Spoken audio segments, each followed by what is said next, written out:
Neurodivergent Self-Governance. Autistic Autonomy and the Right to Refuse by Afro-fusion. I woke from a dream steeped in helpless inadequacy, the sort that demands immediate attention, such was its discomfort. I was sitting an exam, unable to get past writing my name while others handed in completed work, lost and annoyed by my own lacking. Classic performance anxiety, rooted in self-identity. The culprit was immediately obvious. I'd been out the night before. My partner had bought us tickets for an Afro-fusion concert.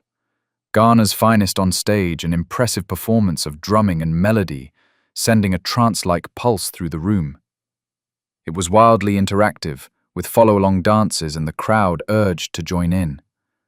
The Africans in the audience moved beautifully, like flowing water, while most local folk writhed uncontrollably off-beat. It was surreal to watch, like a village spoof of weird and wonderful characters. And there I sat, quietly tapping my feet, refusing to dance. I was blocked. The higher the pressure to perform, the more I resisted, despite having rhythm, despite growing up in a dancing family. I didn't want to prove myself. I didn't want to be evaluated.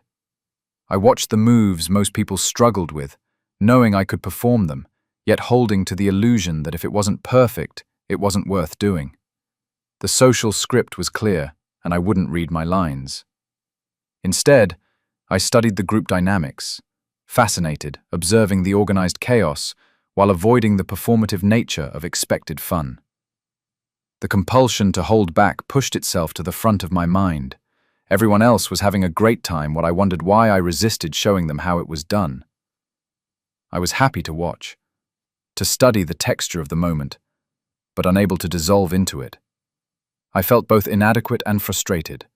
Not dancing was the living embodiment of a question that has followed me since my breakdown and late autism diagnosis. Who am I when I'm not performing? It made me see the lifelong pattern of opting out, resisting the pull of social norms and resulting disapproval that ignoring them generates. In work meetings, I would always be the last to speak, if at all, ensuring I understood any ambiguity before offering anything. My contributions were measured, deliberate.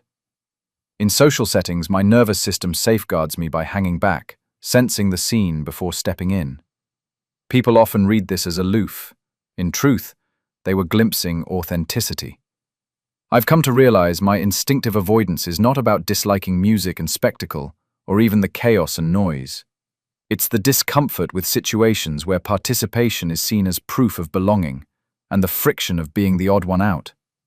It's actually self-governance.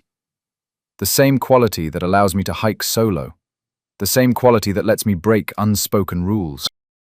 And it is not a weakness. It is self-possession. While I envied those able to throw themselves into the moment, I had the quiet authority to choose when and whether to act. Owning my decisions, where others might let fear or discomfort decide for them. I sit in the discomfort, steadfast in my reasoning. That is why, in the face of ridicule and concern, I could vanish into the mountains for a month, accountable only to myself. You have been listening to Afro-fusion.